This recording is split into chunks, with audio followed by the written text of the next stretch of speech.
Hindi tinanggi ni dating Pangulong Duterte na may pabuyang natatanggap ang mga pulis sa drug war ng kanyang dating administrasyon. Pero di raw ito katulad ng nabunyag sa naunang mga pagdinig ng House Quad Committee. Nakasagutan ni Duterte ang ilang kongresista at inambahan pang sasaktan sina dating Senador Elia de Lima at Antonio Trillanes. May report si Jonathan Andal. Illegal or legal, akin yun. Simula pa lang ng pagdinig ng House Quad Committee, naging mainit na ang diskusyon. Tanong ni Representative Arlene Brosas, tama bang tawaging Davao model ang naging polisiya ng Administrasyong Duterte laban sa droga? I cannot control the semantics. Mr. Chair, yes or no? Davao style. Do not ask me to answer yes or no. You are not an investigator. Unang isiniwalat ni retired police colonel at dating PCSO General Manager Royina Garma ang tungkol sa Davao model sa kampanya kontra droga, kung saan may alok na pabuya sa mga pulis na makapapatay ng drug suspect. Inamin ng dating Pangulo, may natatanggap na reward ang mga pulis sa drug war, pero hindi raw ito gaya ng sinabi ni Garma. Alam ng pulis lahat yan. Pinupunduhan ko yan. O ito, for a particular project. Pagka na-accomplish nila yan, sir, sabi ang police officer o lead official, sir, may sobra, hindi na ubos yun. Hindi na yan. For the boys. Yan, sir. Okay, yan, sir. Yan. Reward. Correct. Very correct. Talagang totoo. At minsan, bigyan ko pa dagdag. Tumanggi si Duterte na sagutin kung galing ang pabuya sa confidential funds ng Office of the President. Sa isang punto sabi ni Duterte, sobrang campaign funds ang ginamit niya para sa reward money. Patayin kita. Inamin din ni Duterte na pumatay na siya ng tao. Kayo mismo ba pumatay? Ako, marami. Mga 6 o 7. So Ewan what- ko kung natuluyan yung hindi ko na follow up sa hospital. Marami akong pinatay na pulis sa Davao na kriminal. Ako mismo ang talagang humirit. Kinumpirma rin ni Duterte ang tungkol sa pagtatanim ng ebidensya sa mga drug suspect. Totoo yan. So nagpa-plan po talaga kayo ng evidence? Well, that was a part of the strategy as a mayor and as the leader of the law enforcement agency in the city.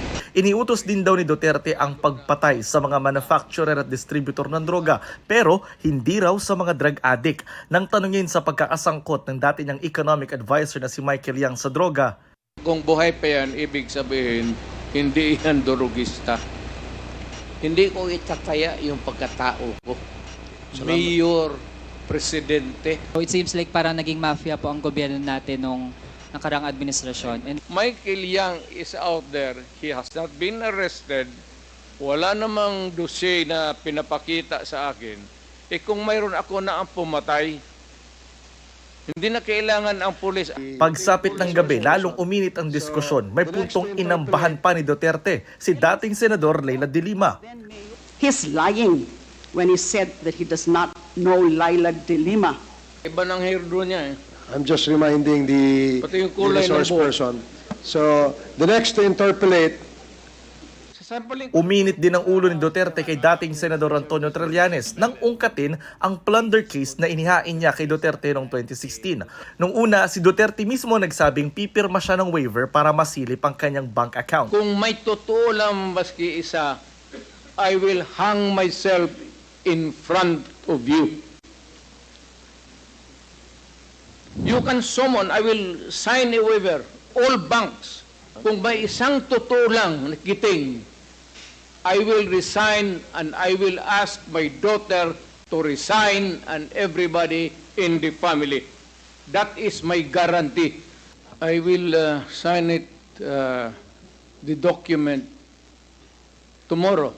Pero nang hamunin siya ni Trillanes na mag-draft at pumirma ng bank secrecy waiver ngayong araw, Kaya nga, mas maganda kung ma-draft na po natin yan ngayon para papirmahan niya yan dito, no? Para wala nang alibay. Anong kapalit, sir? Hindi, Sampalin ko siya sa publiko. hindi, wala naman. Ngayon na. Wala pong ganunan. Mr. Chairman. I'll give you a no. Sasampalin ko sa Mr. Chairman. publiko. session suspended. Session suspended.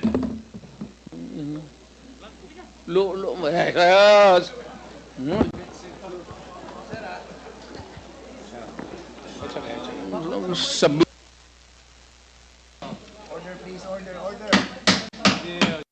Jonathan Andal nagbabalita para sa GMA Integrated News.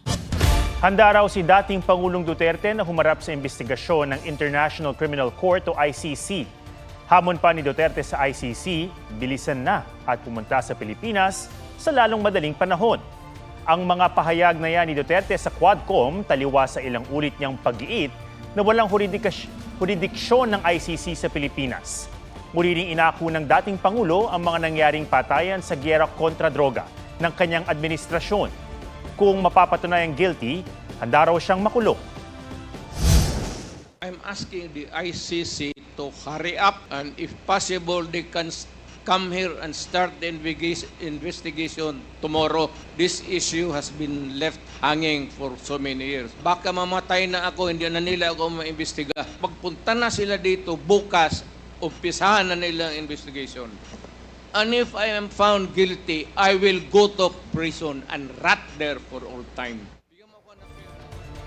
Sabi naman ni Executive Secretary Lucas Bersamin na hindi tututulan o haharangin ng gobyerno sakaling gustong sumuko si Duterte. Ayon kay Bersamin, kung i-refer ng ICC ang proseso sa Interpol at magbibigay ang Interpol ng red notice sa Pilipinas, maoobliga ang bansa na ikonsidera ito. Ibig sabihin, kakailanganing makipagtulungan ng mga otoridad ng Pilipinas sa Interpol. Matapos basayan ng statement ni Bersamin sa pagdinig, nagbago muli ng pahayag si Duterte at sinabing walang jurisdiksyon ng ICC sa Pilipinas.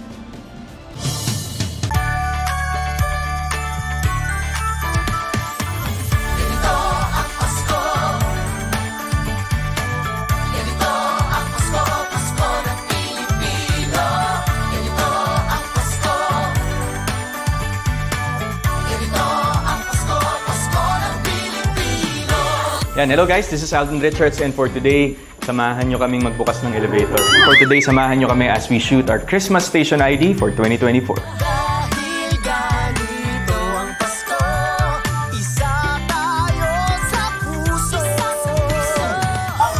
Hello po. Juan sana dapat si Bianca. Merry Christmas, mga kapuso! Yung mag-greet ka na Merry Christmas sa crush mo, ganun. That's a good conversation starter. Merry Christmas sa crush mo.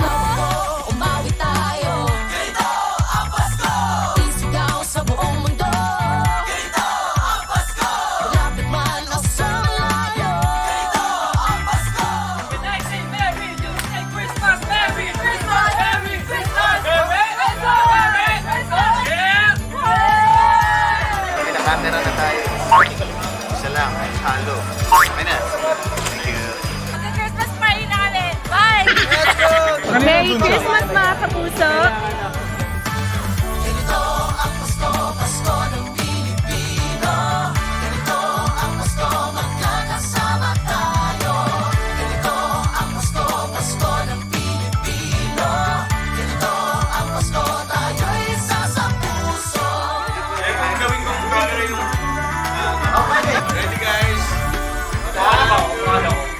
Thank you mga kapuso. Merry Christmas mga kapuso. Pag nagaganto ka, proven yan 10 years na ako dito. Pasok ka sa edit. Yung mga ganyan. Ito mga second place. Ito yung number 1. Third place yung ganyan.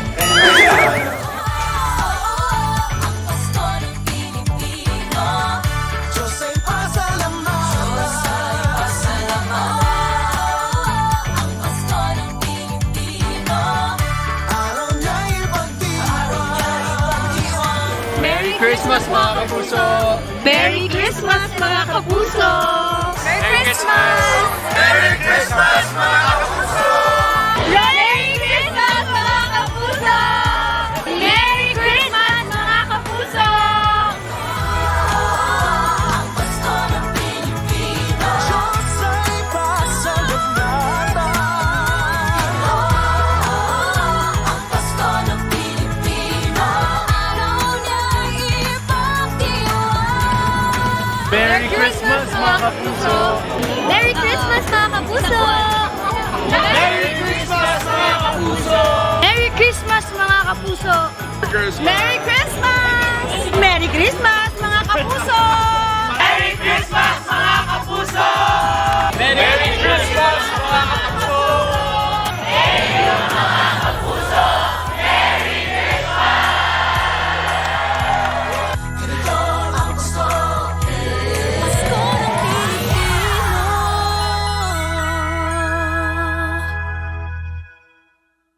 Wala pang 10 minuto, lusot na sa Senado ang 733 million pesos na budget ng Office of the Vice President para sa susunod na taon.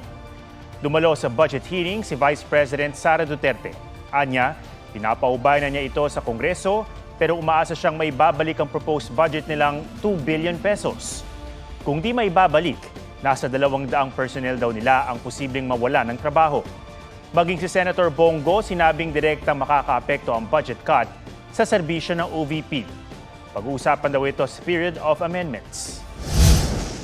So merong talagang mga OVP personnel, particularly sa satellite offices na mawawalan ng trabaho, 200 contract of service personnel. Karamihan sa mga satellite offices. The closure of satellite offices is a possibility depending on the budget that we get.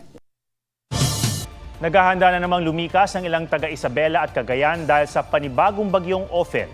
Karamihan sa mga rescuers pagod at nagkakasakit na dahil sa sunod-sunod na operasyon. May report si James Agustin. Emosyonal ang ilang residente sa Alicia, Isabela na sinisikap bumangon sa pananalasa ng bagyong Nika. Mahirap po mawala ng bahay. Meron man gusto sana tumulong kahit konti lang. Nasira po lahat yung sagingan namin. Saka yung mga talong dun banda, nasira po lahat. Ako dala po. Ngayon kailangan naman nila maghanda o lumikas dahil sa bagyong Ophel. 5 beses na nagpabalik-balik sa evacuation center ang ilang taga Tuguegarao City dahil sa sunod-sunod na bagyo. Wala kaming magagawa kasi yun talaga ang tinitirahan namin kasi ma'am talagang mababa. Karamihan ng rescuers pagod at nagkakasakit na, kaya hiling nila makipagtulungan ng mga residente. Yung mga ayaw lumikas, yun lang ang problema. Pag lumakas na yung bagyo, saka sila magpa-rescue. Sa Ilagan City, mahigit 300 pamilyang nasa evacuation centers. Sabi ng Pag-asa sa naunang forecast, 1 o 2 bagyo lang ang papasok ngayong Nobyembre. Pero hindi pa nangangalahati ang buwan. Papasok na ang pang-4 na bagyong tatawaging Bagyong Pepito na sasabay sa Bagyong Ophel. Halos iisang direksyon at pare-parehong lugar ang tinamaan ng mga bagyo. Sa pag-aaral ng GMA Integrated News Research, base sa datos mula sa 2024 National Budget, may nakalaang 22.7 billion peso National Disaster Risk Reduction and Management Fund para sa mga ahensyang tutugon sa sakuna, gaya ng DSWD, DPWH, DOTR. 1.7 billion pesos dyan. Quick Response Fund na ng DSWD para sa buong taon. Nasa 1 bilyong piso na ang nagastos para sa family food packs. Ayon sa Budget Department, may 870 million pesos ng dagdag Quick Response Fund para sa ahensya. Pwede rin kumuha sa natitira pang 7 billion pesos mula sa 13 billion pesos Contingent Fund. James Agustin, nagbabalita para sa GMA Integrated News.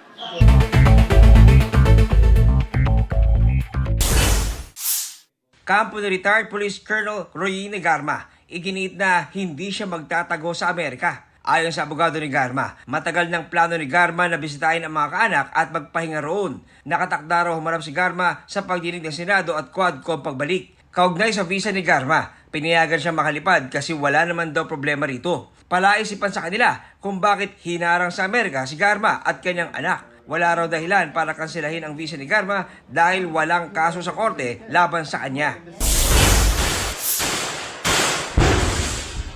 3 lalaking may kinalaman umano sa pagdukot sa American national na si Elliot Eastman napatay sa operasyon sa Zamboanga, Sibugay. Ayon sa Police Regional Office 9, isa sa kanila ay person of interest habang 2 ay tumulong sa pagtakas ng mga dumukot kay Eastman. John Consulta, nagbabalita para sa GMA Integrated News. Bistado ng mga pulis ang scripted umanong holdapan sa Davao City.